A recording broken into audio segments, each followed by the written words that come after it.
We're live? Are we? Yeah, well, not live, but Well, I know what you mean. we're recording. Yeah.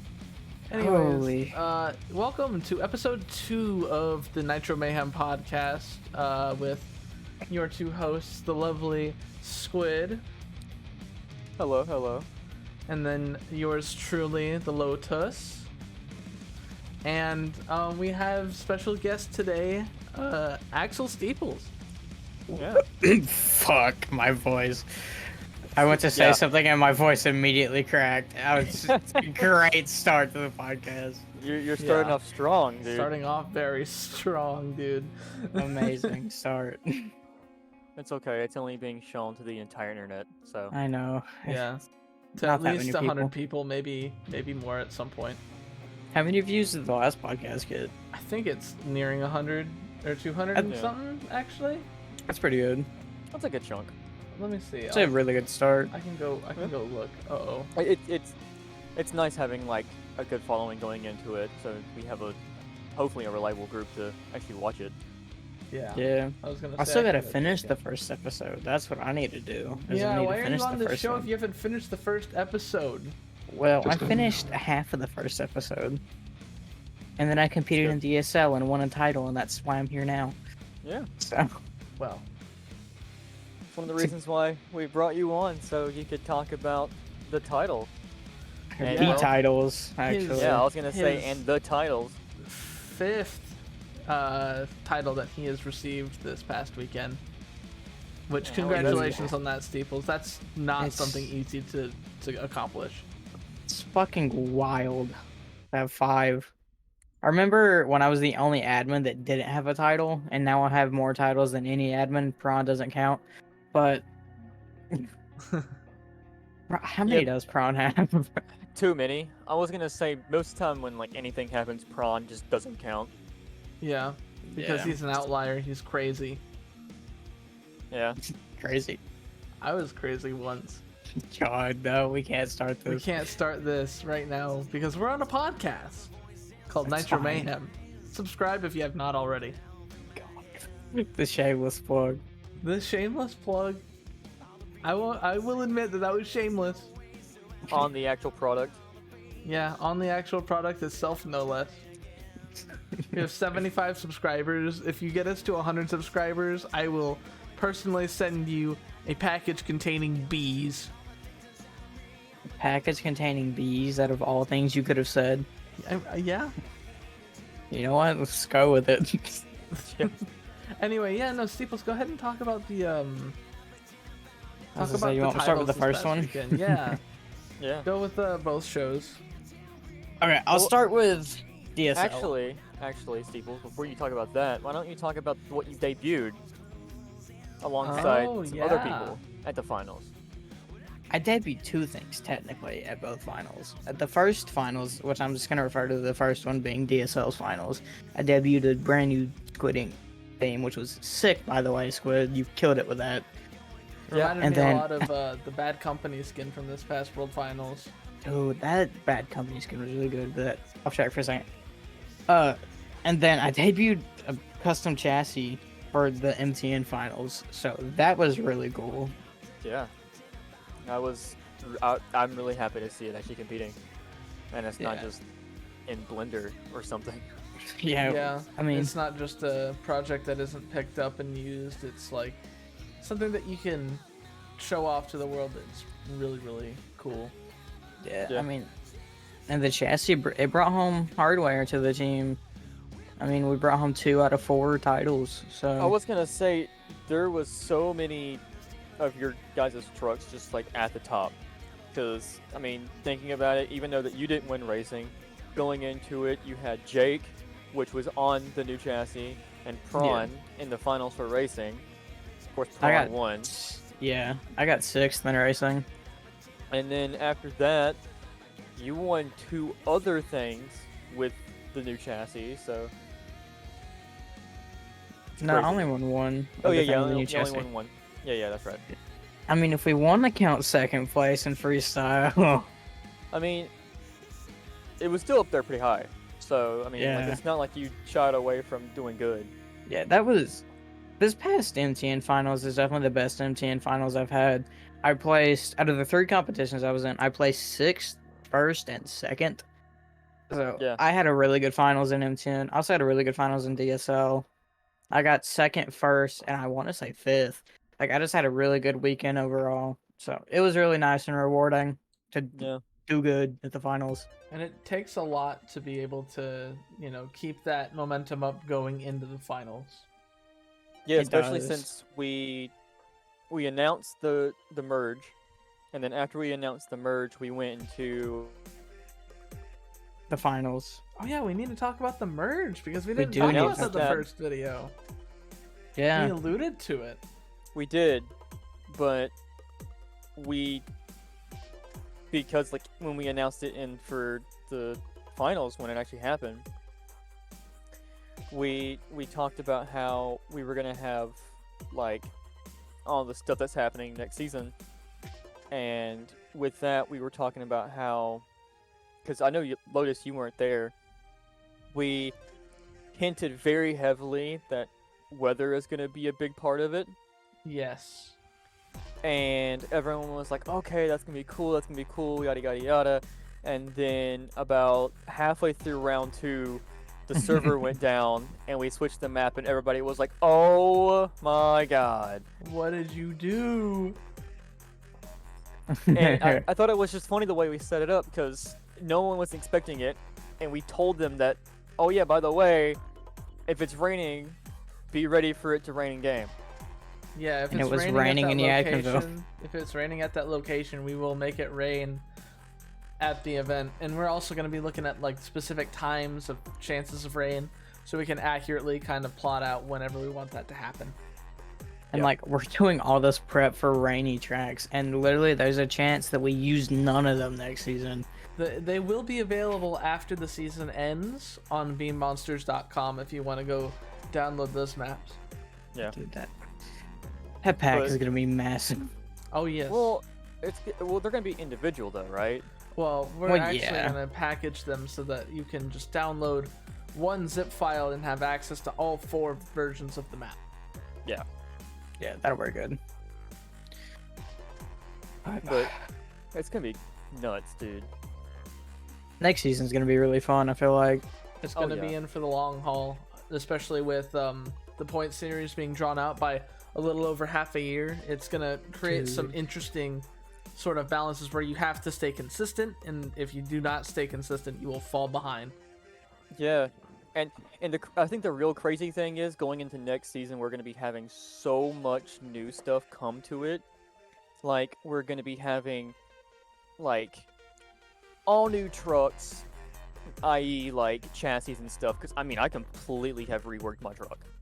Yeah, Yeah. it looks So- like you're hard at work at the shop all the time working on that truck because you did win the Show and Shine award alongside Supernova. Shows that you put a lot of care into the trucks that you make.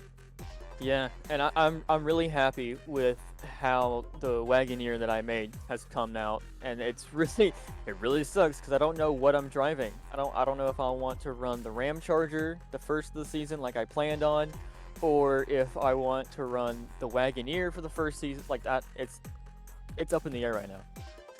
Well, that's always tough decisions. It's like having to choose the better of 2 things that are already fantastic. Yeah. And with my new truck, I know that I've gone in and I've completely reworked the entire front end of the truck.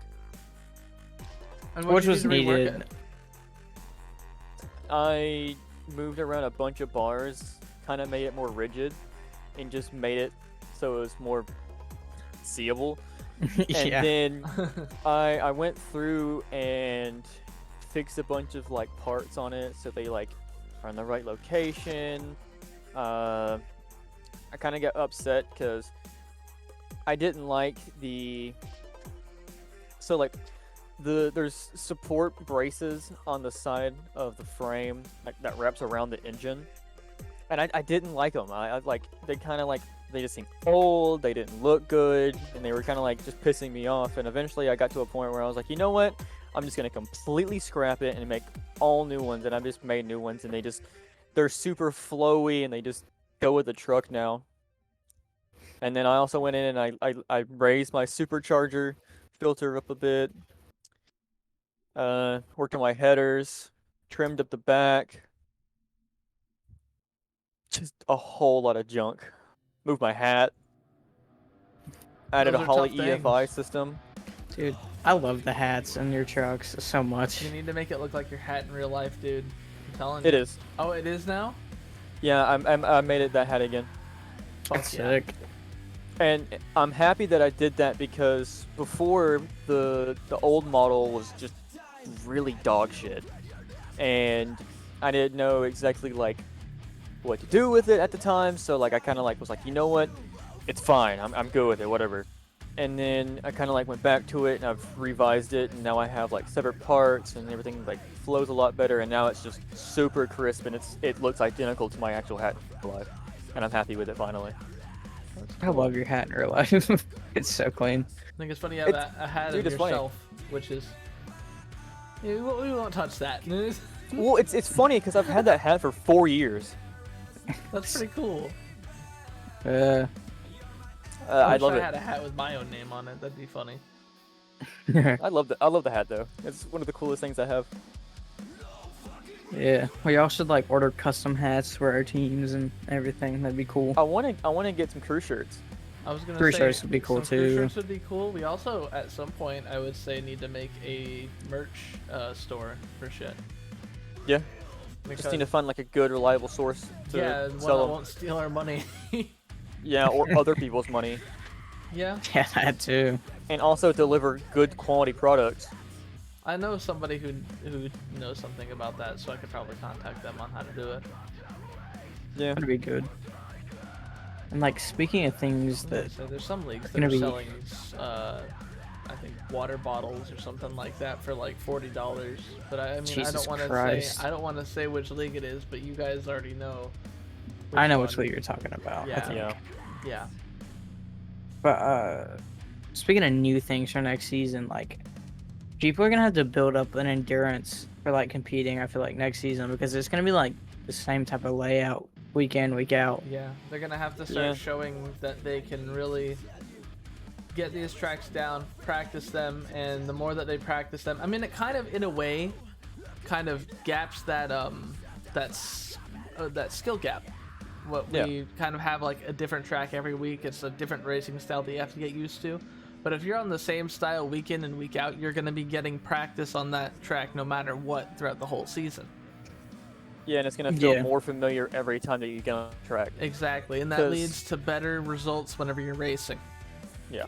Yeah, and I feel like the driver that towards the end of the season is still being able to show new things on the tracks is gonna be the winner Oh, of like those weekend in, week out, events. Like yeah. if you can show new things by event 20, then you're a well-rounded driver. I feel like. As long yeah, as you for can sure. find something new to do every week, that's also gonna score higher with the judges is if they don't see the same thing week in and week out, Yeah. because that can really make or break your like enjoyment of an event. Oh yeah, definitely. It's all gonna be about the flow that you can hold and just maintain a good run through not only just freestyle but in best trick and then trying to keep your head level and get through racing because I mean I know like it's gonna be the same racing styles and we're gonna have a few like variations if they don't fit, but other than that, not only did to worry about just getting on the track and winning the race, but you're gonna also have to worry about if it's gonna rain and how that's gonna play with the dirt because a lot of the other tracks will all feel different because no dirt feels the same. Yeah. And like if you're gonna completely change up how the friction of the dirt changes throughout the season, you know. Yeah. Especially in different venues, again, like you just said, I believe was that the different venues do have different dirt feelings to them, and that all comes down again to like how the map is made in the in that process. But what I'm trying to get at is that it's gonna have to make drivers sort of adapt to those smaller changes, and I feel like that's gonna do a lot about showing who's able to come in, put down a good tune for the track that they're on, and then just give it a show. Like, give everyone a fantastic show. Yeah, because they're really gonna have to like hone in on their skills and actually like focus on what they're doing. Yeah. And like, just I really don't want to see drivers doing a bunch of shit that just is like really cheesy. Yeah. Like, I don't want to call Speaking anyone out of- because I do some cheesy shit sometimes, but Yeah, I was gonna say I wouldn't call anyone out on doing some cheesy moves, but I especially call myself out. especially seeing the same move over and over again, like I was talking about earlier, it just gets Or- to be repetitive, and it's like, oh, we've already seen it. It's something that we kind of like, don't really have much interest in outside of maybe that first initial wow factor whenever we saw it, and then if you repeat it, it's gonna get predictable, stale, boring. It's not gonna score well. Same with like seesawing the truck and stuff like too. Like It's good momentum builders if you're trying to combo into something else, absolutely. yeah, But if you're using that as your sole way of pulling off a trick, is just going from moonwalk to wheelie to moonwalk, it's not really gonna do much to impress the judges. Like, Yeah. throw in some variety in there. because you're gonna only have 4 combos to do. So if you're comboing wheelie not wheelie bicycle, but wheelie moonwalk 4 times in a row, that's not really impressive. No. I mean, it shows the skills challenge is all about showing your skills as a driver by pulling off tricks that you've practiced for and you have tried to fine tune to make precise. Yeah. Yeah, and like, speaking of like fine tuning like a move you do, like for the past 2 finals we just had where I won best trick at both of them. For DSL, I did that first hit over and over and over and over so many times to the point where I had it down to perfection pretty much. And my second hit, believe it or not, actually wasn't what I planned for. I messed up my second hit and still had something clean out of it. But like for MTN, I had a general idea and I just kind of went for it. Because I knew I kicked the start of it done, but winged the rest of it, and it got me a title. So it's like, there's a fine line between what does and doesn't work. And MTN, it almost did not work. More than anything.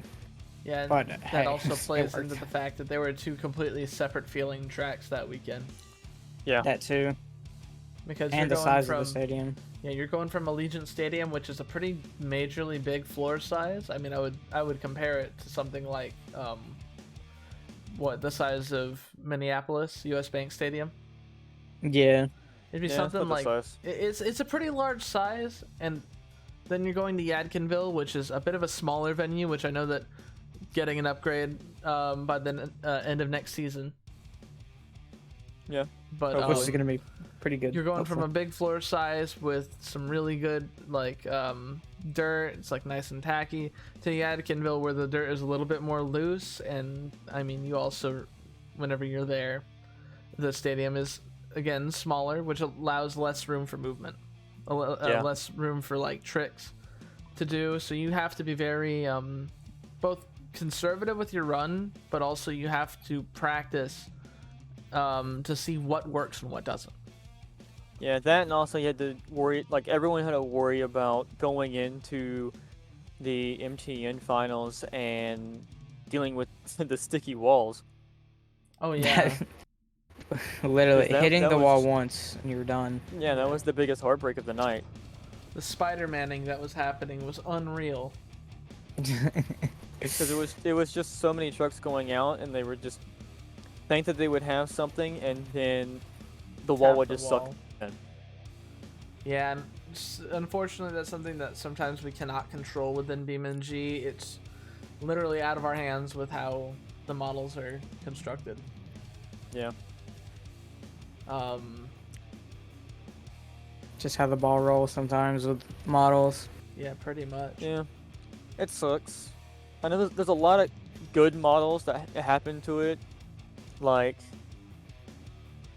and it's honestly crazy because there's some models that are like high quality and they don't look like they'll do anything, but you'll get close to the wall and it seems to just suck you in. I think it honestly has something to do with the game seeing it as a thinner object than it actually is, And therefore So allowing the truck to partially pass through it. because it doesn't see it as a full wall. Yeah. And I think that's the issue when it comes to like stuff like that. Wish there was an easy fix for that. Yeah, but I don't think you can like J-beam models and stuff like that. So it's kind of really hard to do anything with it. Yeah, unless you make the thickness of the object that you're 3D modeling thicker, it's really nothing that we can do. Yeah. Yeah. But speaking of, I mean, do we want to do a little bit of like not necessarily revealing, but talking more about MTM real quick? The I don't even think that we mentioned the name, but Monster Truck Mayhem. Yeah. Yeah. But like talk about some of the upcoming, like we were talking about weather and stuff like that, but some other upcoming quote unquote features or quirks going into the next season. One of the big things. I'll let you go first, Squid. I was gonna go into it and just say that pretty much for the next season, it's gonna be DSL and MTN merging together to make the Monster Truck Mayhem, which is now gonna be known as MTM. And besides like the weather, like we discussed, we're gonna have all new RI rules, and the overall dates is going to be longer. So before we were on a 12 date system, or a 12 event system I should say, where we would run 12 events. If any holidays came in between, we would pause, of course, for a holiday, and then we would take a break, and then we would have our finals. But now we're going into the next season where we're going to have, I think, 24 stops. It's 24 total events that we're going to. Not I think one of them is stops, shorter. But 24 rounds, as we're gonna put them now, because every round is like each map or venue that we have is assigned a round number, either of 1 or 2, and that means how many weeks we're gonna be spending at that location. Yeah, and then because we know that a bunch of our guys who compete have busy lives, we are going to be doing 2 events each week. So there's going to be the Saturday event and the Sunday event, and we're just going to go and have 1 event per day, so no one has to worry about stressing about making 2 events in one day. Yeah, 2 events in one weekend is a lot for some people to deal with, and we kind of took that into consideration with splitting it up into 2 different tours. But rest assured, we want you to be able to have a day that you're comfortable with. We want you to have a day that you can say, oh yes, I can make this more consistently. That way you can get points on this combined tour. Yeah, because I see the points being very tight for a long time. Well, then we don't want to have people have to, set aside their hobbies that they love and are interested in because their work has something going on that day. So giving the option to choose which day you want to be on, it really opens up the door for people to continue returning to a hobby they love. Yeah, and it really helps instead of going like MTN did last season, where we had 2 tours but they were on the same day. And it kind of like hurt a few people because one was early in the day, one was late in the day, and it was just back and forth. But now we have it to where it's solely one day for each tour, so no one has to worry about making it at a certain time. They can be like, okay, on this date or this day at this time, cool, I got it. Yeah.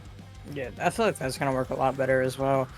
And something I'm gonna quickly mention for anyone that has like custom trucks that's listening to the podcast: if you have a friend and they're competing on the other tours, they can run the same truck as you. Yeah. Yes. What's it? Squid and Austin are doing that with Squid Industries. Yep. Yeah. So that's the only double truck I know of if so you're far somebody going into next who season. has a truck named Blue Streak that wants to have it run in both tours, you can do that. Would be dope. He's on the same tour as you. Oh right, yeah, no, then you can have someone else take Blue Streak. I don't have a specific for it, but you know what? If you listen to this, you'll get it. If you're listening to this, Scrib, send me a DM that says I love feet. What the fuck? Sorry, I'm getting a little bit sidetracked. Okay. But You're all good. You're all good. we can also talk about the results of the previous finals that we had last weekend. Yeah, I'm gonna start with DSL for a few minutes. Yeah, we'll start with sure. DSL and then move into MTN. Yeah. Because DSL was 7 hours long. Yeah, DSL was a 7-hour long endeavor, which, I mean, we fit 4 events into one day, and with a 16 truck lineup, it was intense. Race after race, and freestyle after freestyle, trick after trick. Going from the showdown, which had a lot of new people in it, a lot of new people joining this league, and I'm glad that you guys have taken the time to join the tours and start to get to know each other. And we had one of our new guys, I think it's NS Racer. I think so. Something so. along that line. Got the showdown win, so a showdown championship on his very first outing into a BeamNG Monster Truck League. Yeah. And immediately preceding that, getting put into main event. Yeah. But going from that, we went straight into the two-wheel skills competition, I believe. Or no, we went into the racing, the actual racing competition. Sorry, I forgot about that. Then the actual racing competition, in the very first race, I was absolutely dumbfounded that our showdown winner almost beat the #1 qualifier in the very first race of the I wish he would have in retrospect. Oh, in retrospect, yes, but we still love him. It's crazy, honestly, seeing that how fast that truck was. I mean, you can, if you're watching the finals video that it was live streamed to YouTube, you can hear about how excited Squid and I got over that race, because we thought that we were gonna see the biggest upset of the night. Yeah, it was literally like the most unexpected thing to happen, just because not only was it the fastest qualifier of the entire show, but it also was somebody who came from sheer luck to get there. Like no experience or anything like that, and just came in and absolutely just laid down a killer pass and just barely got edged out by our actual racing champion, which is Monster in Kaiser as the next one. Yeah. Which was so another beautiful truck of Squid's, and that race, I mean, that was really well deserved for him, because he's been practicing a lot over and over again, week in and week out, fine-tuning his truck until he could get it to work properly, and it paid off for him at the finals. Like, we give Monster a lot of shit, but that man puts so much practice time into Beam, and he earns everything he wins. I mean, he's an outstanding driver. And to a topic I'm going to get to later, I would say he's one of the all-star drivers now. Oh yeah, absolutely. Especially like talking about all-star drivers. I mean, that's a lot of our veterans around here. They've grown from being like, you know, just going into these leagues and barely dipping their toes in to just absolutely just I can't remember the word. It's like, it's impressing us every week, but I was trying to find a very impactful way to say impressive. Yeah. But it's impressive to see these guys come out from like not knowing anything at all to knowing pretty much everything that they need to know about the game. Yeah, it's really cool, like seeing people come into this not even knowing what the game is, and then going from that to winning. It's great. Like, honestly, like, I know there's a bunch of people that we've seen go from being like, oh, I just installed the game, let's see how this goes, to now they're winning like competitions week in, week out. Yeah. No, it's a cool thing to experience firsthand, especially growing as friends and as like a tight-knit community out here. It's super awesome to get to see these people grow and develop and change over time as a driver and as someone who's in your life.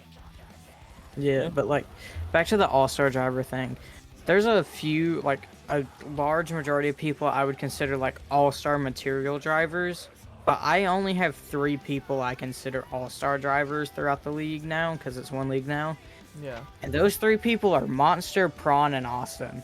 Oh yeah. Yeah. No, they're absolutely that all-star level where they can perform incredibly well in every single event.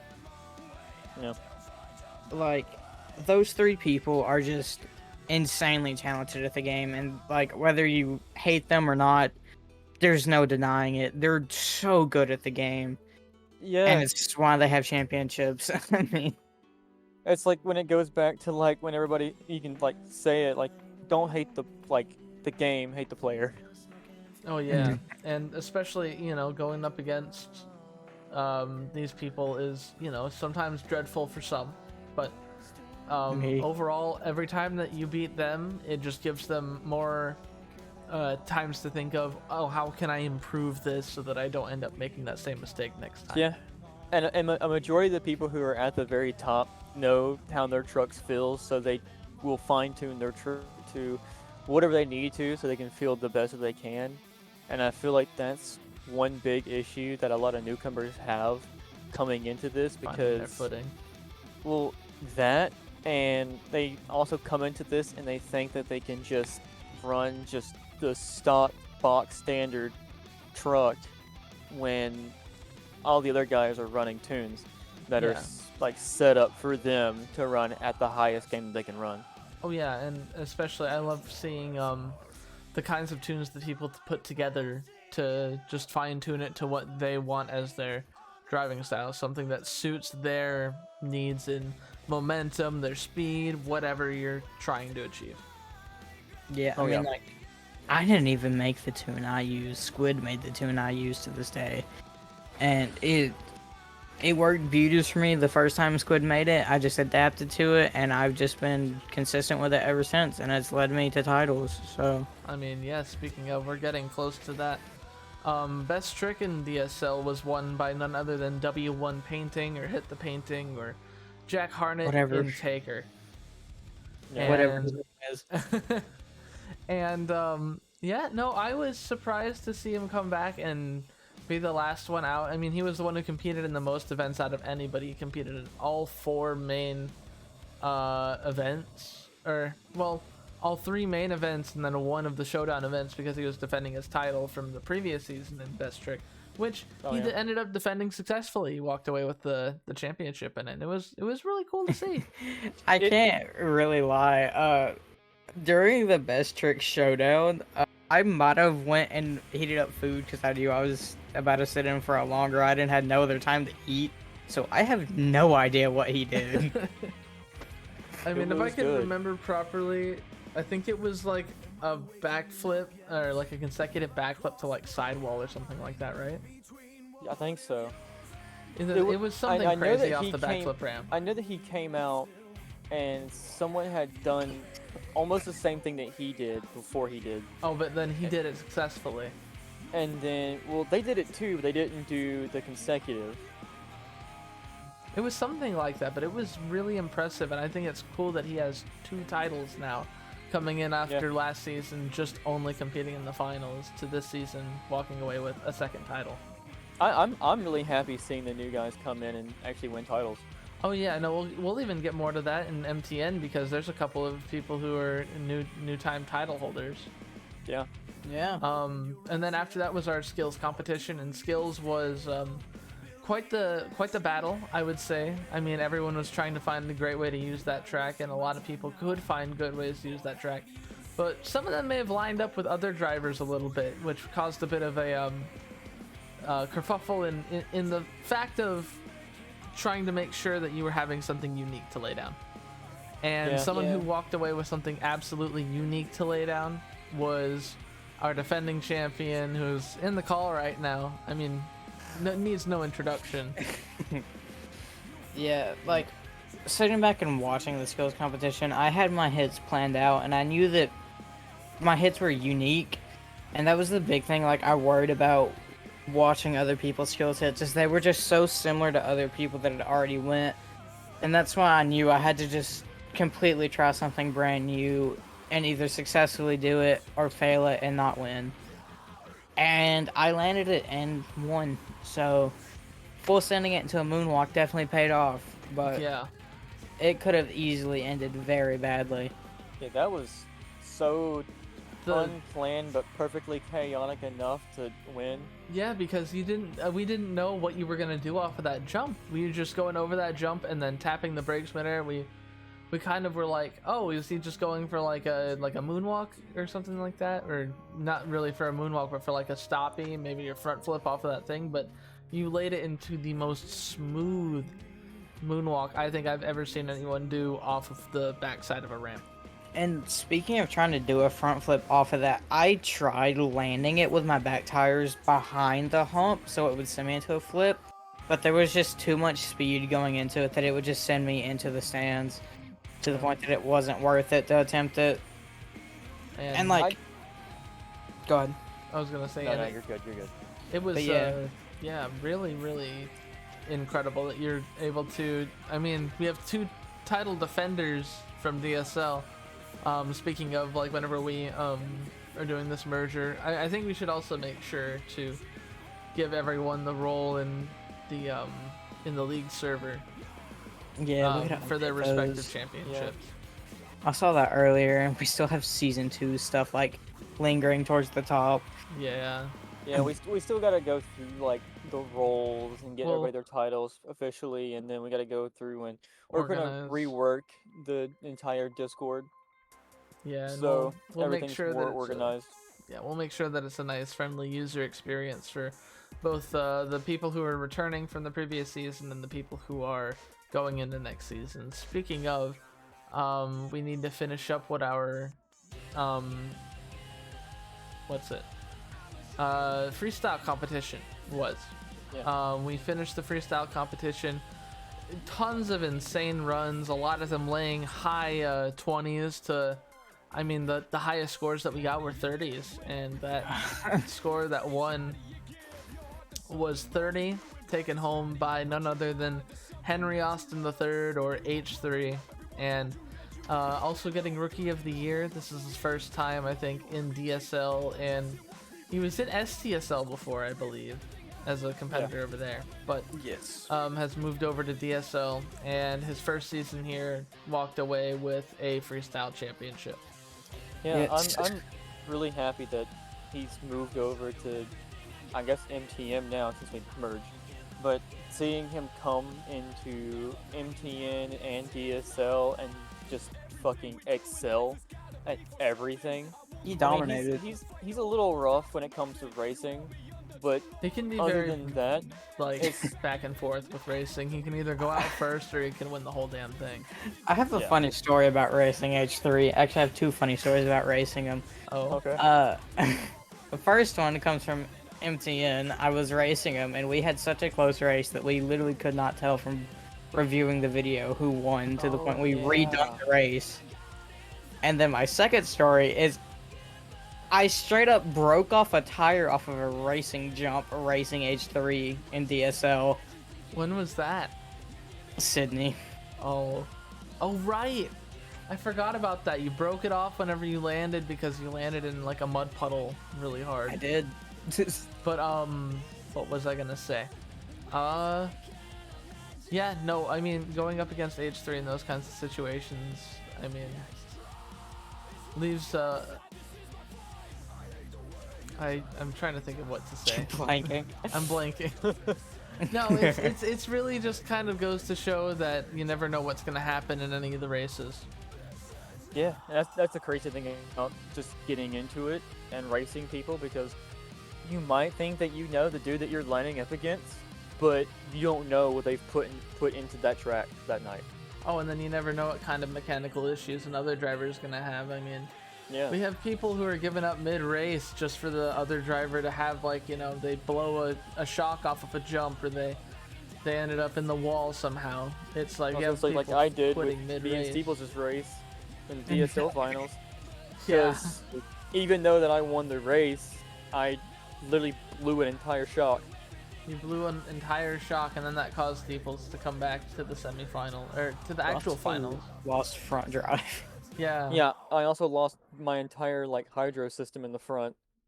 And that was all just off of a bad bounce. I mean, going into this next season, we're going to be going fully in depth into that, especially in both tours. I mean, it's going to be per event, I would say, unless it's probably like extremely excessive. We won't make you sit out for the rest of the event. We're not gonna make people sit out for the rest of the event because they'll have time to quote unquote fix their truck. The only reason I was saying that is like people who are like raging and stuff like that because they'll like, you know, get a low score or something like that, or they'll just feel unhappy with the hit that they did and then just run at full speed into a wall. We don't want that. Yeah, no. Yeah. I mean, if that happens, then they're done. Yeah, no, in racing and stuff like that, blowing out, you know, shocks, busting forelinks, tearing off tire planetaries, those are going to cost you to have to be moved out of the racing bracket and let the person that just lost to you come back. So keeping your truck in tip-top shape and making sure that you are, you know, hitting these jumps well and tuning your truck to take those jumps better, to maneuver that truck better. Whatever you need to do to get that to work out for you, and so you don't break in racing. Which is the hardest part. But hopefully we don't have to worry about too many people breaking, and we can just get through the events and it just runs smoothly.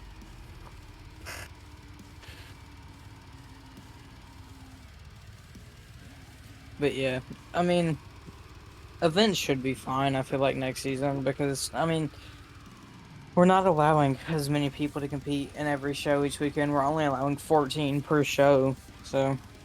Yeah. It's going to be a tighter bracket, I'd say.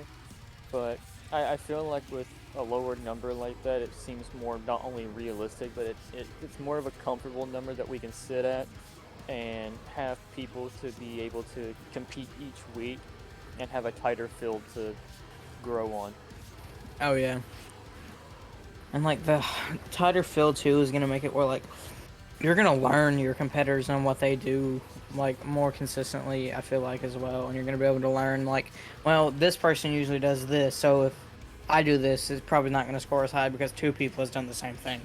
Yeah. Or you can know what they do and you can come out before them, and then you can do their trick. Yeah, that is true. But going out before them requires you just to remember do that bad that's a bit of an asshole move, just a little bit. I've totally not done it before. Yeah. But I mean, sometimes you got to do it if you're not feeling very confident and you've seen other people do that same trick. Then it's, Yeah. Like, It's just speaking getting in there and winning. Yeah, speaking of doing like the same tricks, all season in MTN, me and Jake, it did like the same thing. And like, whichever one else would go out first, we would tell the other person to one-up us, and we did every week. And it was just our fun little rivalry me and him had all season. So It was great to watch too. yeah, because I usually messed it up majority of the time. Yeah. But it was still great. Like, everything that came out of it was good content, honestly. Oh yeah. And then outside of that, I mean, there's multiple other people who just go into it and they have just the craziest things set up and they can just hit it perfect every time. Oh yeah. That consistency is key, especially. Yeah. Like, But- speaking of consistency, I want to quickly talk on this. If I remember correctly from the math I did, Austin this past season was 72 points off a perfect season, which is ridiculous. That's pretty Yeah. freaking close. I mean, he got the last, what, 7 7 overalls? on our tour. So, I mean, he got the most consistent award for that season, and I mean, it shows why. Because, I mean, you can't win 7 overalls, like, events and not be most consistent. I mean, Austin only had one event where he didn't get 50 plus points this past season. Yeah, that too. So, I mean, it's honestly crazy. But no need to like try to like sound like we're trying to like scare people with like what like kind of competitors that we have, but it's just crazy to think that like there's people out there that can run that high a caliber and then lose round 1 in racing. Yeah, I mean, like, at the DSL finals, I beat Austin in round 2 of racing. Like, it just shows even the best can still lose. Yeah. It's just those rare moments that, like, you can feel the track just a little bit better than your opponent, no matter how high the skill level they are at, and you can just one-up them. Yeah, I mean, like, the racing bracket I had to go through in DSL And just finals. because that is just an adrenaline rush. Yeah, like, I had to go through Skull, Austin, U-Squid, and then I unfortunately lost to Monster in the finals. If I would have won that finals, that would have been an insane racing bracket to have went through and won. Like, Yeah.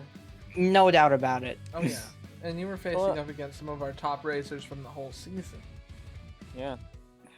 And I was going to say, speaking of insane racing brackets and how they turned out, over in MTN, the finals for it, Dude.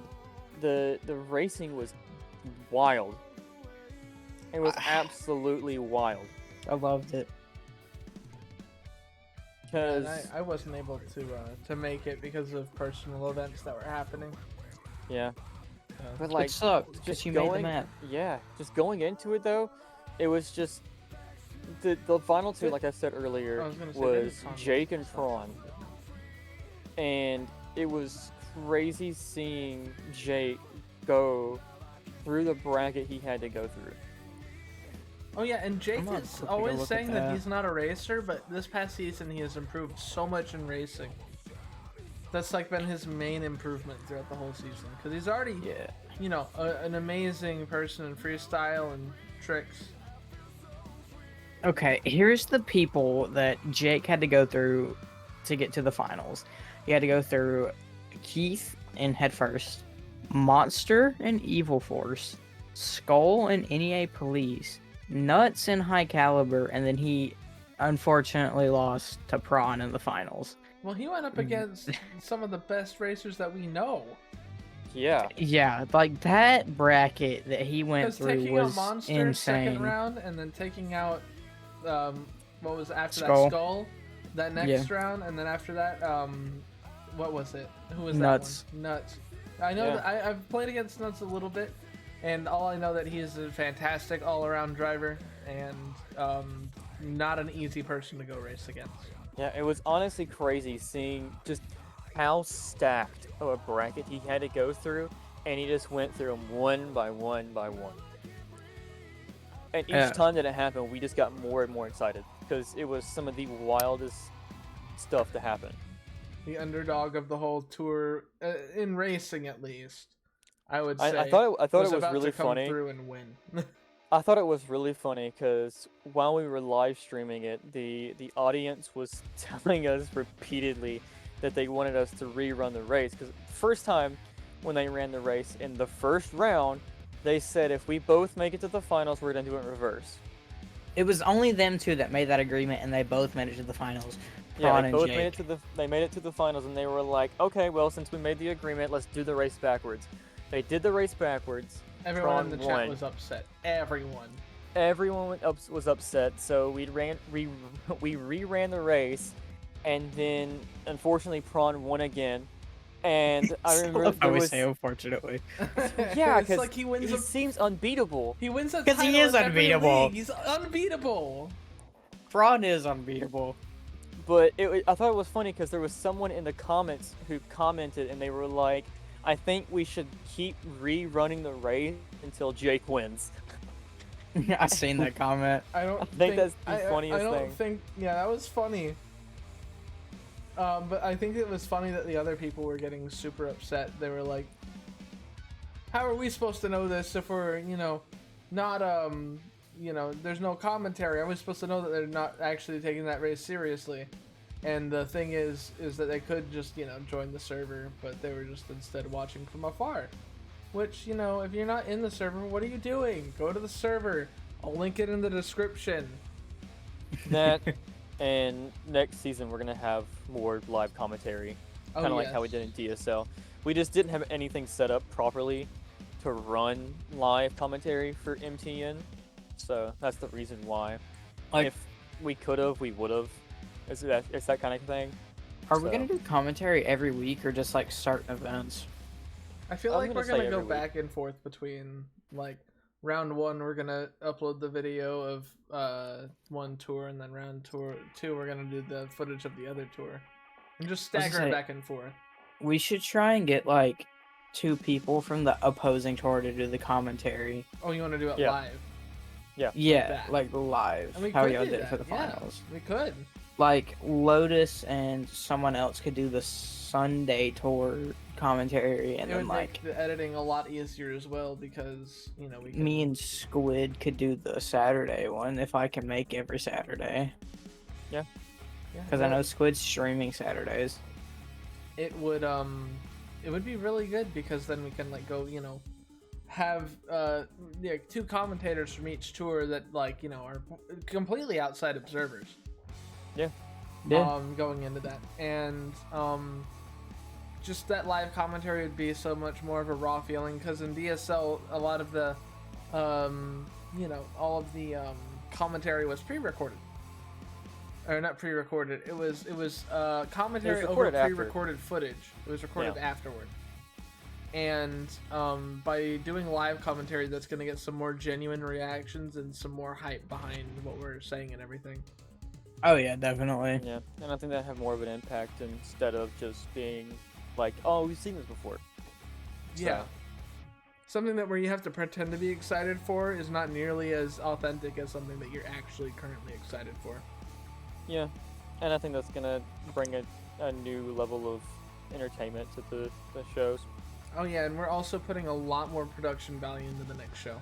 Absolutely. Oh yeah. I know that we're not discussing it today, but later we'll be discussing about where we're gonna be stopping at. That'll Maybe be like- sometime in September. We should make like Yeah. a driver summit video to post. That's what we're gonna do. Yeah, At least I Yeah. believe so. we're gonna be making we're gonna make a video where it's gonna be like, these are the tours, here's where we're going, here's some of the drivers you're gonna see on said tour, yada yada yada. Here's the racing style, yada yada. Holy. Which we are introducing. I mean, 2 never before seen in league racing styles. I mean, we've seen the racing styles in the past, but this will be the first time that They've been modified. Yeah, it'll be like modified from those times. Yeah. I think it'd be good to have a little bit of a refresher, but also an update to like everything that we're doing. Yeah, and just especially going into polish this it. next season, we need to find racing styles where people can get better at it in the long haul. Yeah, because like, I feel like the big issue new people has had is just like the track consistently. The track consistency hasn't been there, so like, I kind of had it The easier track changes my every week. first You can't time. get used to how your truck feels on a specific track and driving a specific way. Yeah, like I had it kind of lucky my first season of MTN, or not MTN, MTN, because it was all tracks that had already been on the site for a while, and I had played on majority of them before, so I knew what I was doing on them, kind of. Yeah, because I believe in season 1 we didn't run custom tracks. We didn't, except for the So- finals. Well, kinda. We had one custom map. And that Oh, was your final I still season? have that map. We had one custom map and it was not good. at It all. was Atlanta Motor Speedway. was a Oh, I train forgot wreck. about that. I still have that, and I know Skull still has that, and I think we're the only 2 people with that map. It was a train wreck of a map.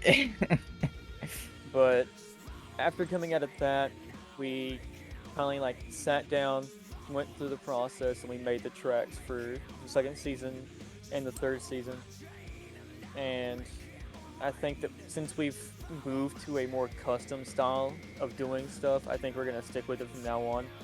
Just because it gives more personality to just not only the tour, but just the overall feel of what's going on. Because And how our going drivers into it, feel. you don't want to just be like, oh, I'm just gonna race on this, Monster Jam track, or I'm gonna race on this other style of track, and we have our own styles going into it, and now that we actually have selected, like hand selected the styles going into it next season, that it's gonna be like our own personal touch, and it's gonna show us or show people that we are going to be just completely like original. Yeah. And like the big thing, fuck, I just completely forgot what I was gonna say. I was gonna say, going into this next season, I think that it's cool because the only thing I'll reveal about the upcoming tracks is that they are both from previous stops of tours, and that's all we'll kind of disclose at this time. Oh, Yeah. Yeah, and like the season 2 tracks, like y'all were still new into making tracks. Like they were pretty sketchy more than anything. Yeah, The season yeah. 2 tracks. The season Like- 2 tracks were very, very sketch.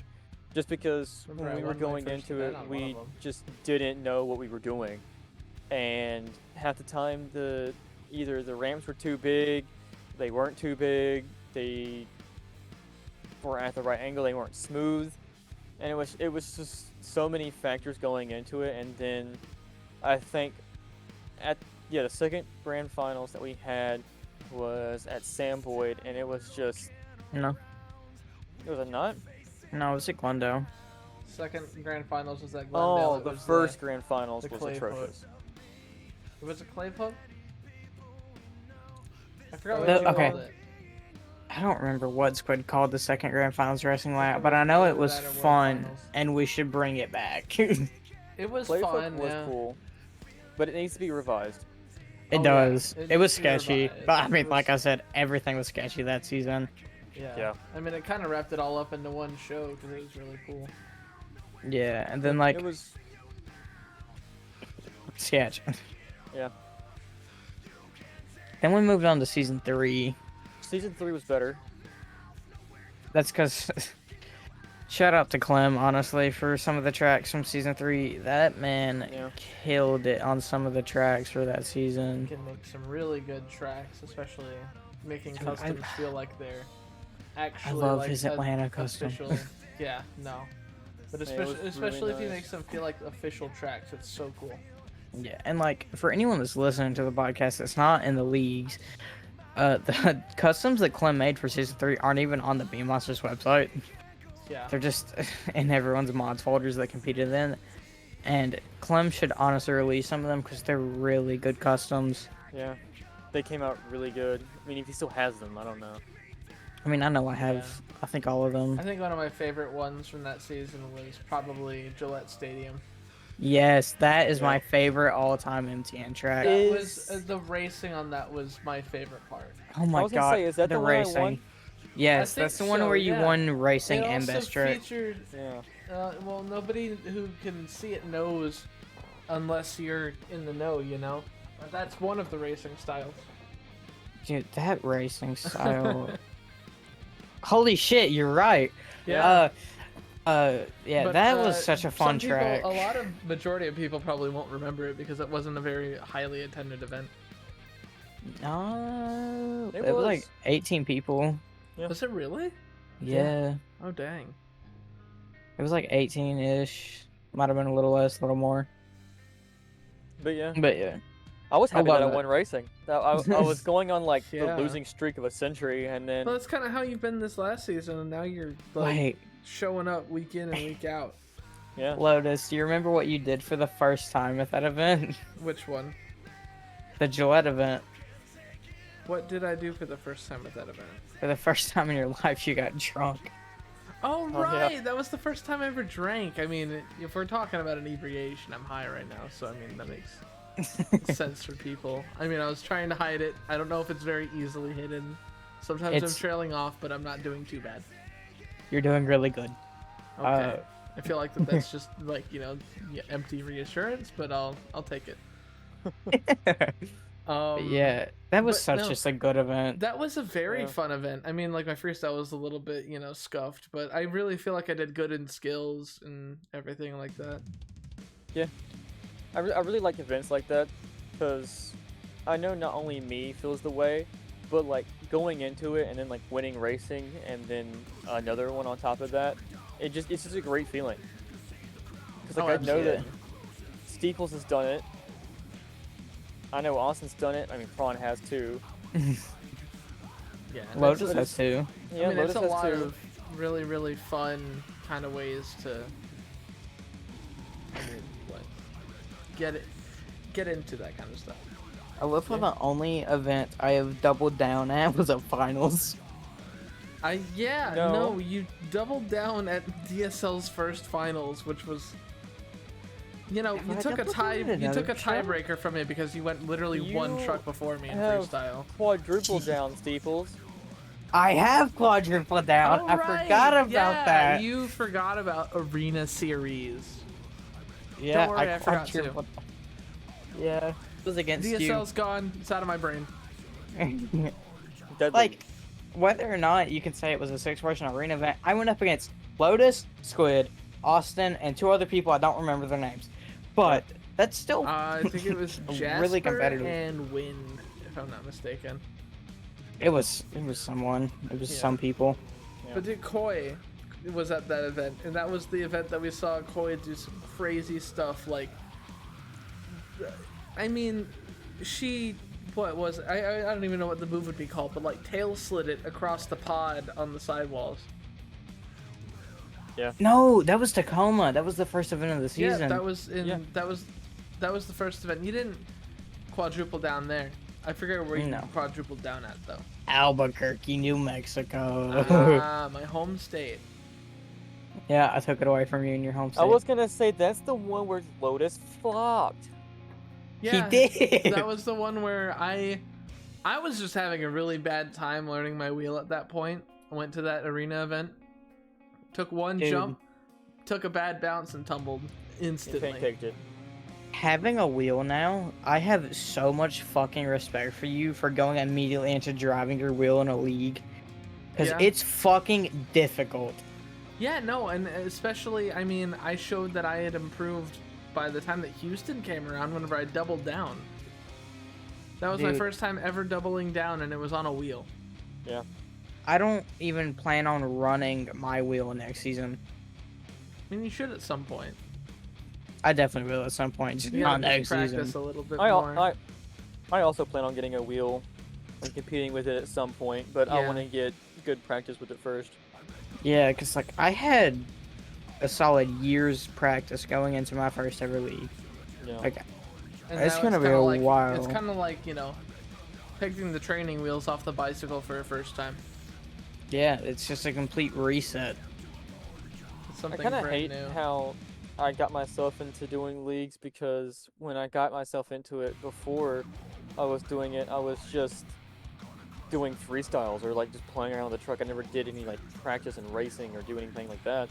So when I came into doing the league stuff, when I was doing, I think, Octane, it was just, I got into it, and then there was just so many people that were so much more talented than me, and it was just not really a culture shock, but it was kind of like one of those things where I was like, first event happened, I seen what my competition stacked up to be, and I was like, oh, okay, that's where I need to be. And I had to build myself up to get to the level that everyone else was at.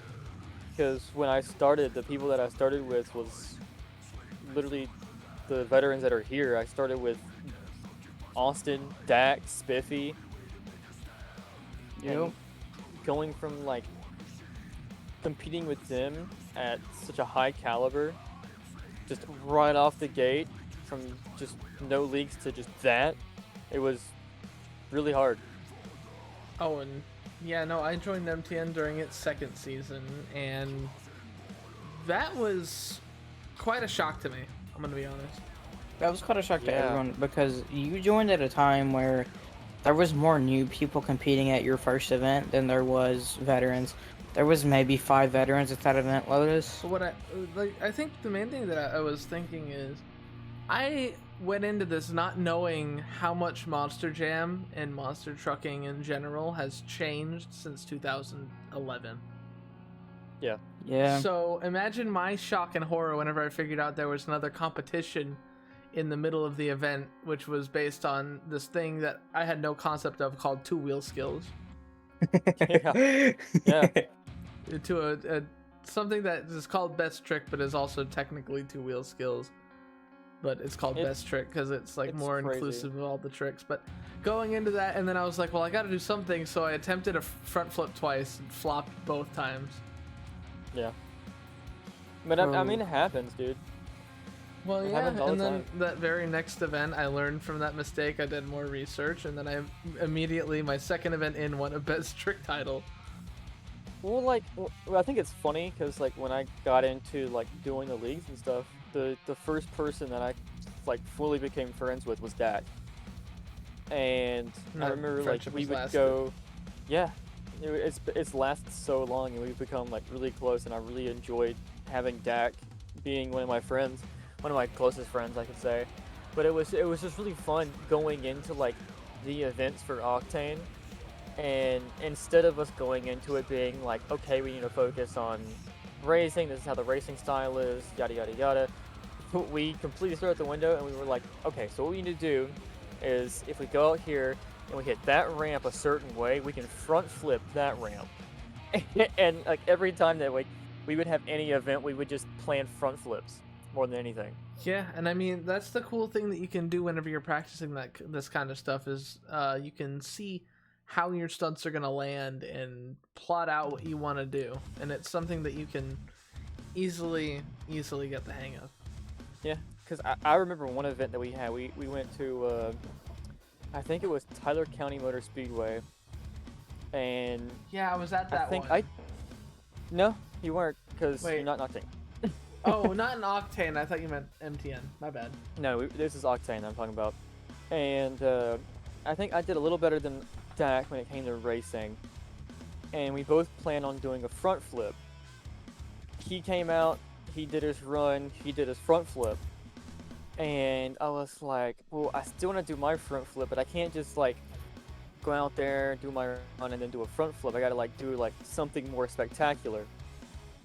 So I came out, I drove around the stadium for like the arena for a little bit, and then I lined up, and then I did the front flip for my first hit, and I landed it perfectly. First hit front flip. It was my very first hit, and it was the smoothest front flip that you could ever ask for. It That was sounds the most insane. craziest shit to happen. And then after that, I just went and did a freestyle run. But like, just first hit, perfect front flip, went on. And that's how you can kind of like one up these other people. I mean, it shows that you put enough time into that to land that as a first trick and be confident you can finish your freestyle. Yeah, I mean, like, Yep. I feel like a big thing that, like, I had at least is I was pretty decent at the game when I first joined and, like, was able to, like, get a win my second weekend and was, like, able to do good and be up there at the top from, like, the start. Like, there never really has been a time where like, I have been really, really bad at the game competing in leagues. So that's been something rewarding, but like I can't really relate to like these new people that are asking for advice and like I really just don't have anything to tell them. Yeah. And I mean, I can't really say much because, I mean, I've had my down days. Like, I remember, was it season 3, Steeples, when we started and I got 15 points? Oh my gosh. But it's honestly crazy to think about because I came out that season, I got 15 points, and by the end of it, I was, what, 4th? What? I think you got 4th or 5th, yeah. So, it really shows how much you can, like, dial yourself in and, like, focus on getting your truck the right way, and you can climb from literally the bottom of the bottom to the top. That's kind of how my first season with MTN went. I mean, I started off with a really bad event, came back, won an event, and then went through the rest of the season getting enough points to get just behind Skull in second. Yeah. I mean, it just shows that, you know, if you put in the time and the effort, you can improve and become one of the people that we see as Steeples put earlier, that all-star caliber. Yeah. I mean, like, there's so many people that's all-star caliber. Like, the three of us that's in this cart now, I would say we're all all-star caliber. I would say none of us are all-stars by no means. Yeah. But we're Yeah. all three, like, all-star caliber. We're And, like, capable of that, yeah.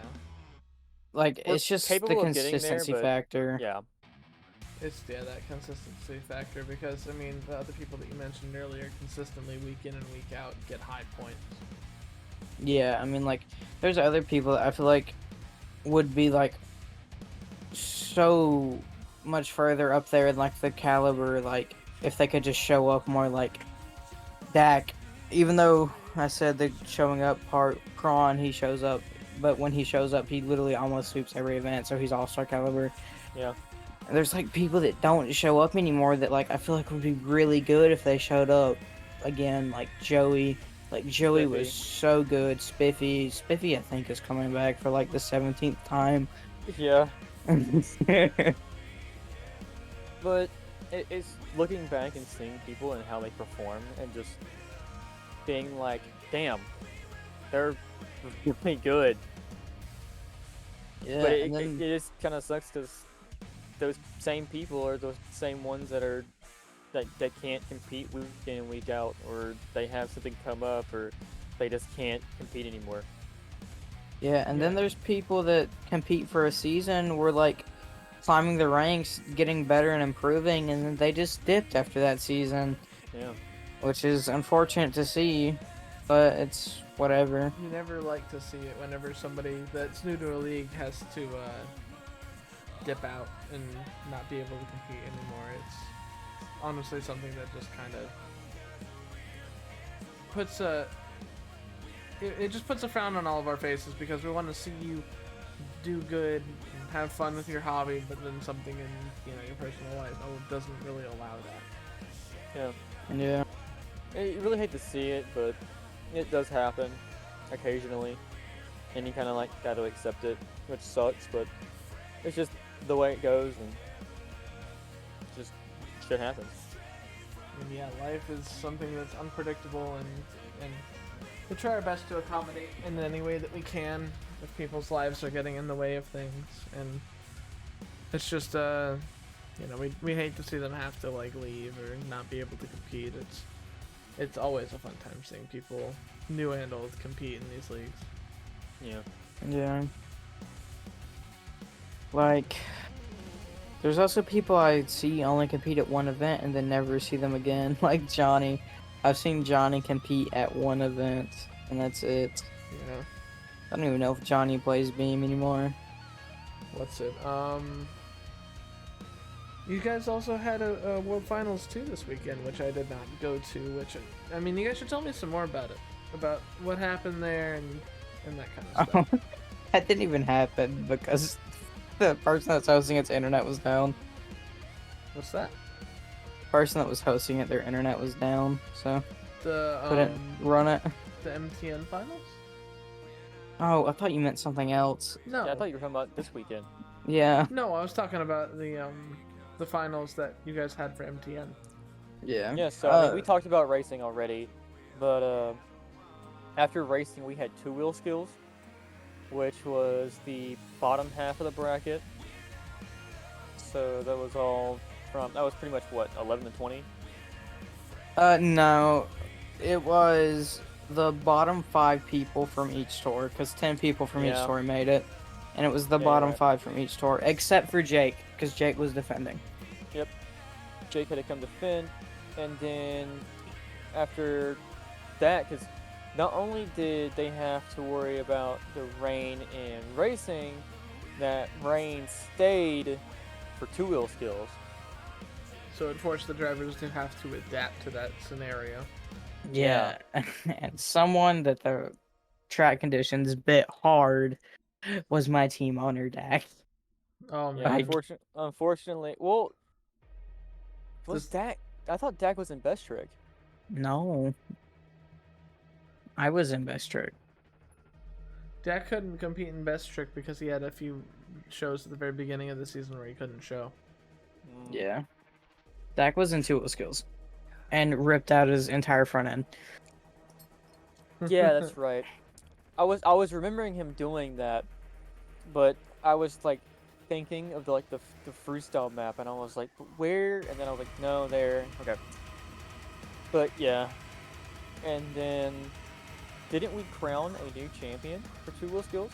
We did. A rookie at that. Yeah. Iron Helix. I'm like really happy that Helix won it. He absolutely deserved that win. He's Yeah. just like me for real. Yeah, I give Helix him is the someone most like shit and he's the most like me, so it makes sense. we gave him a lot of shit throughout the season, but I mean, hey, You it gotta did have- something he- for he's a him. good He kid. got it. Yeah, He's a really good kid. Yeah. yeah, it was really good to see like Helix like do well because like I hadn't seen a lot of Helix throughout the season because I was on the other tour and I barely showed up to like help admin tour one. Yeah. But when I did, like Helix, like he did it all right, but like he never like exceeded, and to see him do really well at the finals was really good. And it shows Yeah. how good he's gonna be going into the next season. Oh yeah. Oh yeah, Because then he's gonna build off of that energy and that momentum of winning that and focus all that energy on getting better and practicing over this longer break. oh yeah. It's gonna be great. And then, I mean, right after Two Wheel Skills, we went straight into Best Trick. Yup. Or I went out first and got the win. Yeah, Steeples went out first in Best Trick, setting a stupid score. And then it was just watching people try to have an uphill battle to take it, but just no one could get close. Except for one person that I feel really bad for. Yeah. Grim. There was one, yep, Grim got so close to taking that title. He has gone 2 seasons or 2 finals now where he's gotten so close to winning a title, but it just being like just the last second being taken from him. He has gotten second place in Best Trick for 2 seasons in a row with the same trick. Yeah. And Like, for reference of how close me and Grim were, I won with an 8.181, and Grim got second place with a 8.05, Yeah. which is stupidly close. And Grim surprises me every week as well, just to like talk on top of that, because Grim is he came from very humble starts in the beginning of season 3 of MTN to building a really solid motorsports empire with Booster Racing. Yeah, and like, Grim is one of those people that like we saw him join when he really wasn't that good of a competitor, and like he's now one of those people that is all-star caliber, and it's just crazy. Yeah. I really enjoy seeing him do super good. Like, I'm really banking on him winning a tour sometime in the future. Absolutely. I mean, one day he'll end up in a tour, or he'll end up with a championship. He's kind of feeling a bit like Jim Cretin right now, just always getting second place and being a little bit salty about it afterward. He has reason to be salty about it, though. Oh Yeah. I mean, Steeple stole his title, so Dude. And then the wall stole his freestyle, so. yeah. Going back to when we said the walls were sticky. I'm sorry, Graham, if you're listening. Yeah. I mean, Go ahead. it's always disappointing to see people end up falling into the wall. Yeah. Yeah. Dude, I was so happy. I never touched the wall during the finals. Well, I didn't either, but I ripped out my entire rear end. Oh, I lost a wheel. how did you about manage it. that? Before we get fully into freestyle, my run was atrocious, to say the least, for not only freestyle but best trick as well. My best trick move did not go to plan at all. I was planning on doing another semi front flip to back flip kind of thing, but it kind of had to be in a fucking wonderland opportunity kind of thing. And I went out to do my move and I just hit a front flip. although it was, it wasn't. It was botched, but I just did that, and it sucked. And then after that, I was going into freestyle. I was like, okay, I need to focus. Did my freestyle run. Started off kind of slow. Then I started building up a little bit. I hit a backflip ramp, and I hit it just stupid. And I was like, okay, I don't like that. And at the time, I had another trick I planned for best trick that I didn't go with. And I was like, you know what? Since I didn't do it in best trick, I'm gonna do it in freestyle. Lined up for it, hit the backflip ramp, landed, got it on the front two wheels into a moonwalk, and then the trick is going over a little hump that's like right behind the backflip ramp. And in practice, I was getting it to go from the front wheels to the back wheels, flipping over, landing on the front wheels, and then being able to still be in a moonwalk. Well, when I went to go do it, I hit the ramp, and instead of it landing flat, it landed more on the right side of the truck. And because it landed more on the right side, it just completely collapsed everything. Dang. If anyone was able to keep up with all of that, my hat is off to you.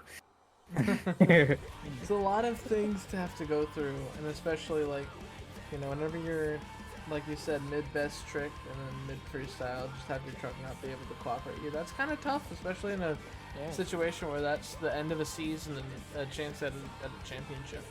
And like, speaking of trucks not cooperating, I have no doubt in my mind if I could have got my truck to cooperate the last 30 seconds of my run, I would have won 2 titles that night.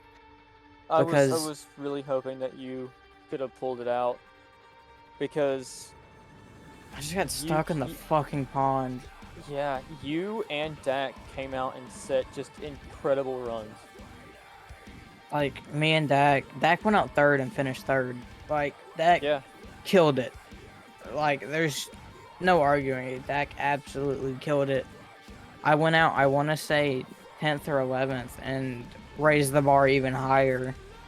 Finished second overall, and then Trip right after me came out and did the winning run. Spoiler alert, Trip won.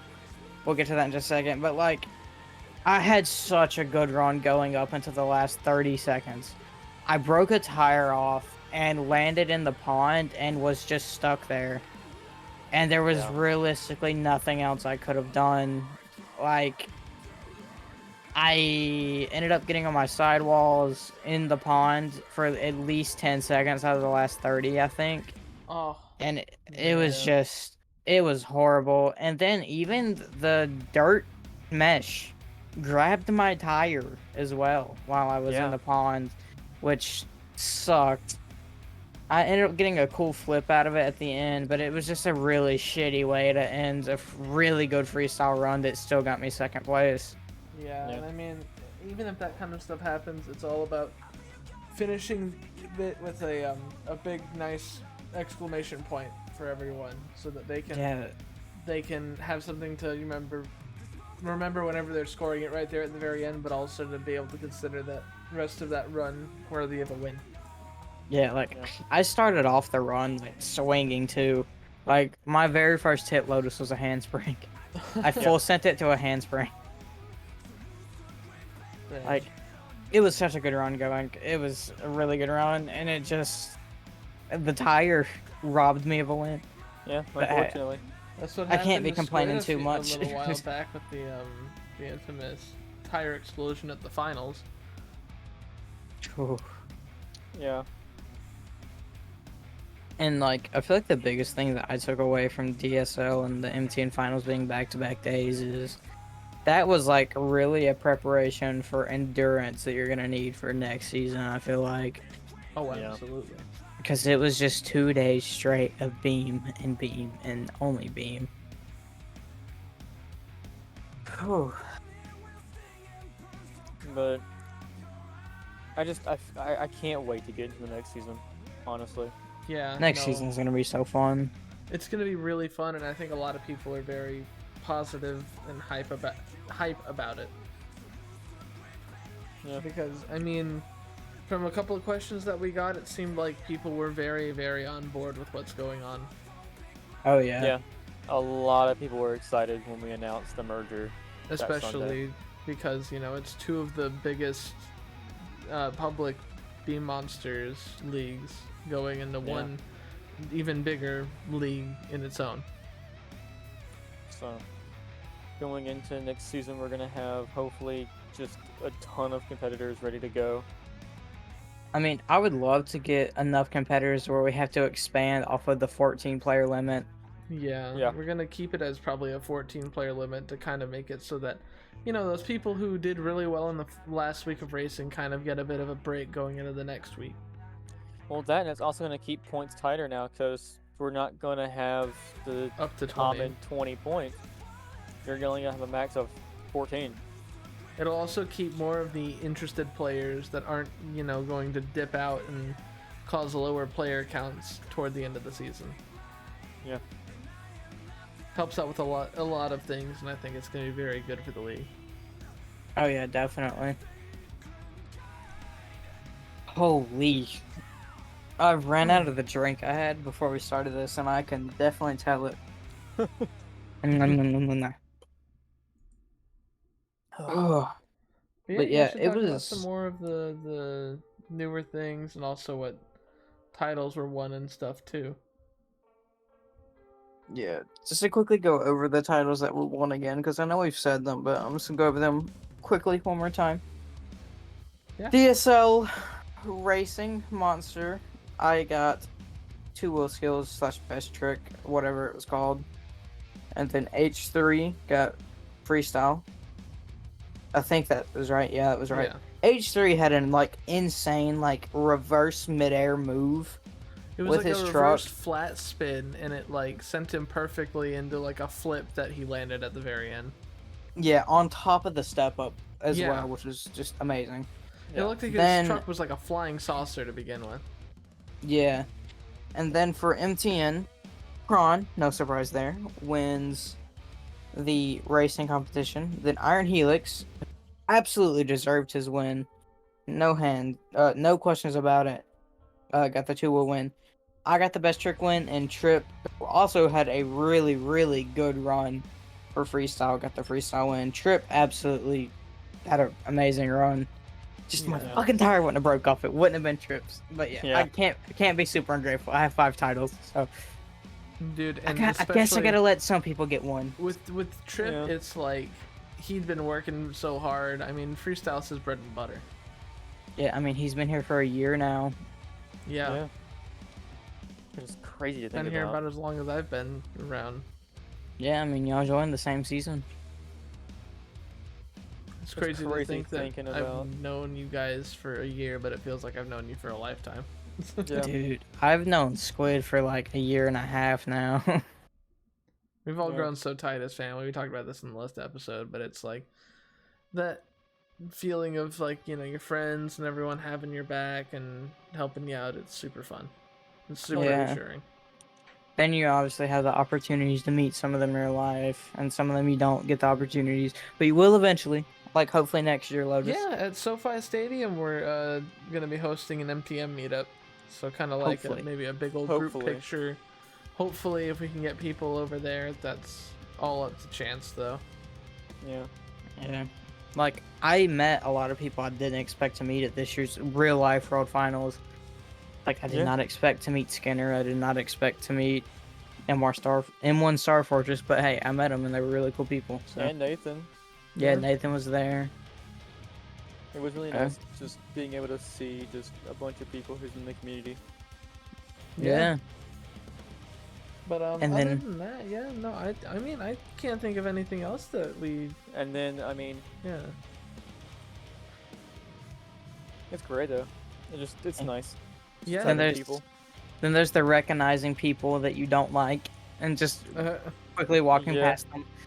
Yeah. Yeah, that was- Definitely that happened a was few fun. times. Oh yeah. But I mean, yeah, no. What I was getting at is, I mean, we talked about who won what in which leagues. We talked about those drivers are, our season champions, and Speaking of, like, you guys are talking about going to Monster Jam events in real life, what about Steeples? Do you think you could update us? I mean, you're always in the know of what's happening in Monster Jam. What is this am. next weekend looking like for Monster Jam? Next weekend for Monster Jam, they have it's 2 arena weekends. They have Savannah, Georgia, or 5 shows. Yeah, 5 Dear God. shows from Dang. Friday through Sunday. And there's Kristen, Nick Pagliarulo, Tristan, Matt, Jamie Garner, and Zach Garner for That's a 5 pretty arena stacked field. events. Yeah, that's gonna be interesting. What's Even Jamie driving? Jamie is driving Overboard. Oh, he's bringing Oh. back Overboard, finally. Yes, Jamie is in Overboard again. He's in Overboard again this week as well. I'm glad I can see. I see that he's got money to pay for the body now. Yeah. He destroyed the body this weekend, I'm pretty sure as well. Oh yeah, no, he won overall at one of the events, didn't he? Yes, I seen that on their At Instagram. Charlotte, he like just sent it on that pod sky high. I remember seeing that. Yeah, And then like got a really cool sidewall save off of the 8-pack. the other location Monster Jam is going to be at next week is in Las Vegas at the Thomas and Mack Center for 4 events. I wonder if With- that's the center that's the giant eye. Maybe? I have no idea. I don't know. But the lineup is Tyler, Ashley Sanford, Armando, Lindsay Reed, Bailey Shea, David Olfert, Mike Christensen, and a to-be-announced driver for Jurassic Attack. I wonder who that could be. That could be one of their crew chiefs, maybe, but I doubt it. Because I know Yeah. Team Throttle has had their crew chiefs driving at independent shows here Huh. recently. One thing that I was so gonna yeah, bring that's up is, everything. yeah, no, that's gonna be some interesting stuff going on. But I think one of the highlights of this past week, at least in Monster Truck news, is very heartwarming. I mean, I really loved seeing it, and it was Charlie Pauken III getting behind the wheel of Excalibur. Yeah. Dude, he threw down when he debuted that too. I mean, it's his father's truck that he, started in, and now he's passing it on to his son, which we've gotten to see some of how he grows up in the Yeah. throughout Monster Jam. And he would talk. I remember seeing an episode the other day whenever he was talking about going home with his son, and they were like doing little speedster racing, like little side by sides, and then now he's driving a monster truck. It's just a really heartwarming story. And I'm really happy that not only Star Creations, but the team Tomfoolery could like get that truck and actually like get it to a point where they can have it on the field and competing for him next season. Because I'm pretty sure they're running that truck next season. Yeah, that's a quick debate we can have is what Team Tomfoolery is going to do for next season in MJ. I believe that they're going to be running 4 trucks. It would be cool. I just don't know if Nick is going to compete or not next season, mainly in Q1, because he's having a kid in January. Oh dang, yeah. And like, if he doesn't compete, that obviously gives his brother and Charlie Pauken III their chances to like debut in MJ a little bit. Yeah. So I could see it happening, but I'm not too sure how much I could see it happening, if that Yeah. makes sense. But I So- definitely think Excalibur is going to be on the field again next season, probably. I see them running Force Jester and Kraken, and then I see that they're gonna run Excalibur and Michigan Ice Monster. Do they have 4 chassis? I believe so. I don't know if they have 3 or 4. If they have 4, then I can see it, but I think they might have 3. But I'm not too sure. I could be completely wrong. But yeah, Yeah, no, I'm super excited for the 2024 season and the rest of the 2023 season. I mean, it's not part of the main season, but it's a part of the second half of the year. Yeah. But I can't wait to see what they do next season, because I mean, from the new racing styles that they've been developing to the new venues that they're going to, and I just think it's going to be really a great season. Yeah, and like something else that I hope happens next season that I know Feld can do now is 6 points tours. Whether that be the international tour being a points tour or just a fourth arena tour, because I don't see them. Fourth arena tour. I think that they could fit more people into stadiums. Do 3 stadium tours, 3 arena tours. Well, they get more money from arenas. They get more money from arenas. Oh yeah, they would probably do a 4th arena tour then. Yeah, But because what would like it be? I don't know, and the like only reason why I want to say that they need to have another like stadium series is because they have so many stadium-worthy drivers that they could fill up another thing with it, especially in arenas. With people like Tristan England walking away with the title, Cody Saucier having done stadiums in the past, it's crazy. How much talent is in those arenas could be put into another stadium series. And like an idea that I feel like I'm pretty sure I wasn't in the whole MJ community during 2020, but I'm pretty sure for 2020 the international tour was a points tour. And if they bring that concept back, I could see them doing it eight trucks for the international tour like they always have this year. Yeah. But like with it only being 8, they could do stadium and arena events and get away with it just fine. Yeah. And have like an international bracket? Yeah, that some of them qualify for the World Finals, so it's actually a World Finals, not the US and 2 Canada shows finals. It would be cool. Oh, yeah, I don't know if you guys seen it yet, but did you see that Kevin Tolbert is thinking about doing Monster Jam shit? What? Kevin, who? That would be interesting. So his past few videos that he's made, he's talking about going and moving to some island or whatever. Yeah. And he's been talking about his next event that he's going to go be doing, his monster truck. And in his video, he said that he's been like talking to a few people, and he's been thinking about it, and he might try to do some Monster Jam shit. It would be cool to see Kevin and Game Over and MJ. Yeah.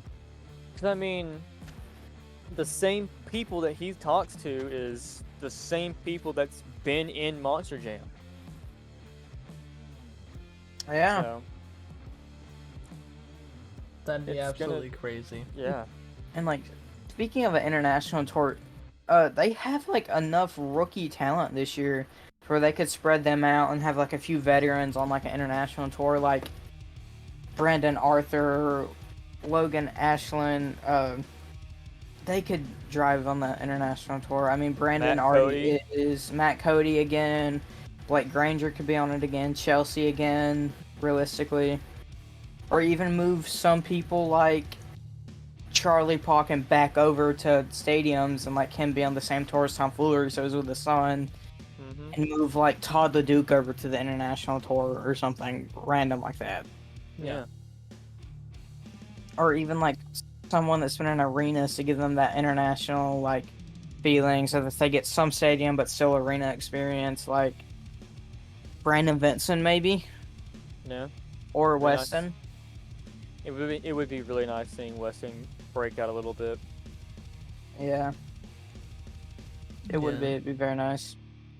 And it's just it's stuff like that that's kind of, you know, propelling this sport into its like, you know, it's kind of going back into something.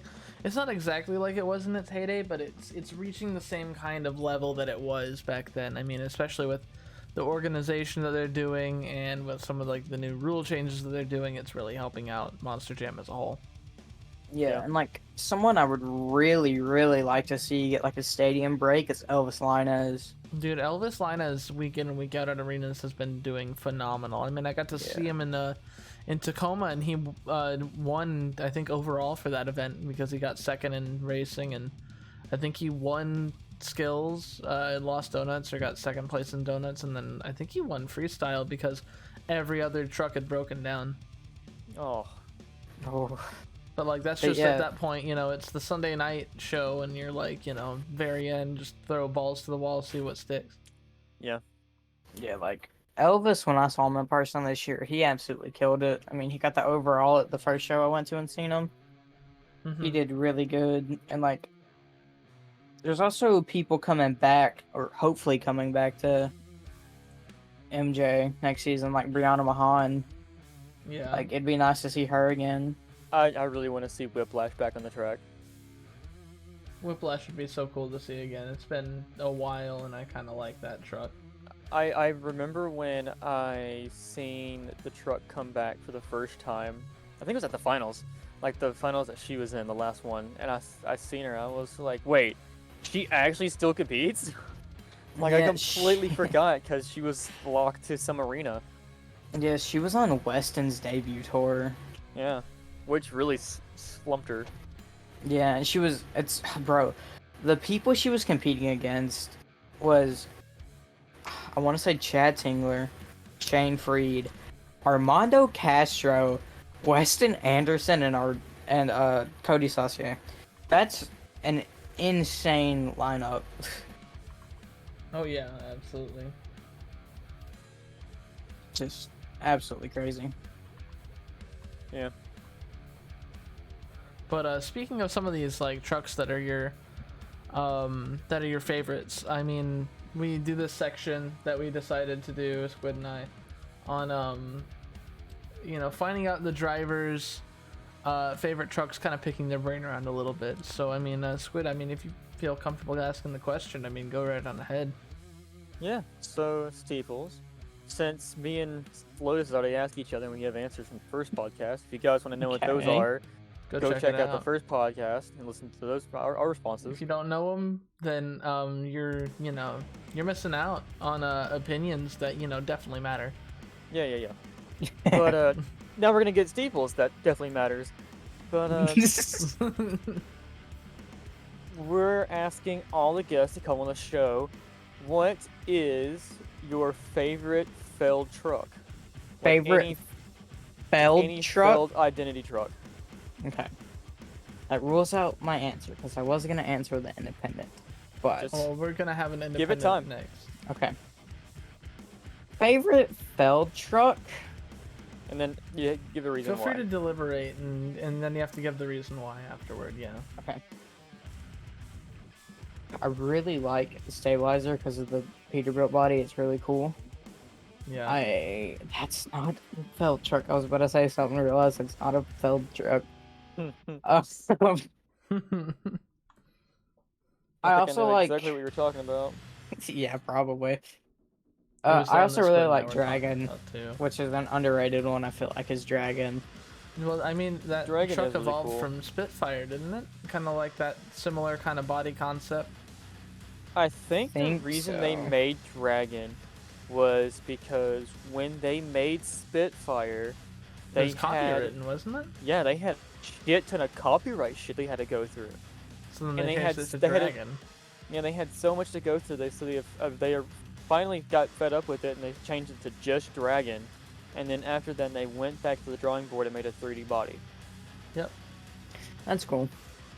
And And I then- think that's a very good underrated truck. Is that your final pick? I'm gonna throw out one more. This might be controversial. Son of a Digger looks better than Gravedigger. I mean, I don't think that that's much of a hot take. I think Son of a Diggers look better than Gravediggers since it was Yeah. debuted. Yeah, I really Well- like Sud and Dragon, and I'm probably gonna lean towards Dragon. I think So Dragon's your final answer? for a fell truck. Yeah. It's a good answer. I mean, honestly. Yeah. God, I didn't realize how much better independent trucks looked until looking at this list I'm dude, looking at. independent trucks are insane with how It's good they look. crazy how many independent trucks they are. So Steeples, That what, labor of love, yeah. so what makes Black Pearl your favorite independent truck? That's You not didn't even what have I to was. ask him. That's not what I was gonna Question. answer. Oh, I do like Black Pearl though. Design wise, consistently, it's got to be Bad Company, dude. Dude, week in and Yeah. week out, John Gordon has had a different scheme on that truck, and it's cool. Nathan always kills it, dude. Dude, yeah, no, especially at this past finals, that was kind of a body sort of paint job I don't think anybody's seen. Yeah. Like, going into it, the only thing that I knew, looking at what the wrap could be, was I knew it was going to be some kind of holographic thing. And that's it. The I was whole like, it's truck gonna be was holographic.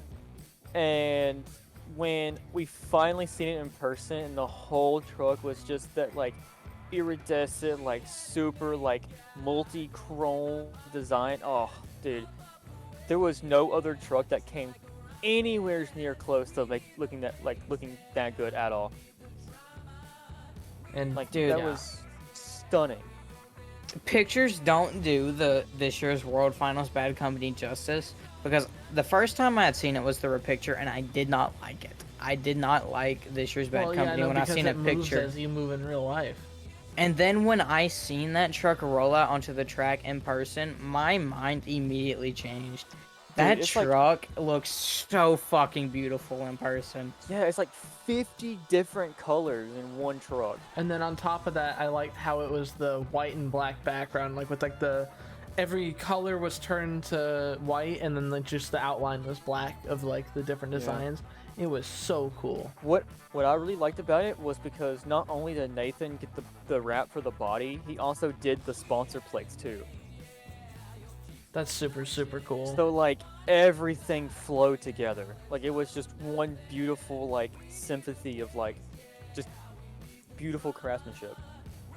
Yeah. Another independent truck that I really like is Overboard. Mm-hmm. Overboard just has some really good designs It's also consistently. just got that nice charm to it too. Overboard's really nice, but it kind of sucks because Jamie just always goes out there and breaks it. Then he can't pay for new bodies. That's the reason he drove El Toro Loco. Yeah. What else? All right. So have you decided on your favorite indie? Yeah, Bad Company. So you said Bad Company was yours. Okay. That's a Design. good pick, honestly. And then our last little thing that we kind of added in last episode as well. Yeah. What is your Monster Jam hot take? Like, do you have a take that you know is unpopular, that you know will cause controversy, but something that you want to share your opinion on? Let me go look through the Hot Takes channel again for things I've said before. Hold up. I know one of the things that I said is this season was a top tier season, and I know a lot of people did not agree with that. I'd have to agree that it was a very top tier season. I mean, Yeah. from the pure excitement alone to like how the tracks were laid out to the drivers' calibers in each tour, just made everything exciting. I mean, both points tours came down to a final event. Yeah. But Yeah. going into the hot takes thing, it's just me. I think my what was my hot take? It was something My, like I don't remember exactly. I remember that mine was people are giving Thunder Roars too much shit, and that they should stop agree giving with it so that. much shit. Yeah. And then I think my hot take was just saying that the Max D thing was washed. Oh yeah, the new Max D design you really disliked. Yeah, I said the new Max D design, the 20 Max D design, just dog shit. Yeah. Yeah. And I think that that's a hot take that, I mean, a few people can agree on, but a lot of people really like that design, and it's... I mean, I can agree with you on it. It's not a good design, especially for a 20-year anniversary. Yeah. I think the hot take I'm going to leave off with is I know a lot of people do not like the whole point store like idea, and that a lot of people think that just the older style of just events consistently was better.